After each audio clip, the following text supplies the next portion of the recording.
Hello, hello ভাই, শুনছিস? বল। মাথা ব্যথা গরম করাস না মারা, কি হয়েছে বল। একে সকাল থেকেই মাথাটা খেঁচে আছে। কেন রে ভাই, কি হয়েছে? মারা সকালে পাবলিক টয়লেটে হাঁকতে গেছিলাম, মারা দরজা বন্ধ করতে গিয়ে দেখি লেখা আছে বাঁদিকে তাকান। মারা তাকালাম, মারা বাঁদিকে তাকাতেই দেখি লেখা আছে ডান দিকে তাকান।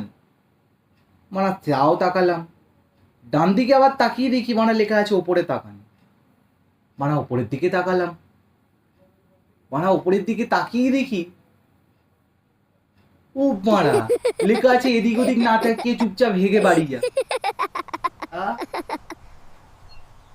যে পোংমারানির ভাই লিখেছে না, তাকে ধরতে পারলে টলটা চেপে কলিং বেল বাজাবো।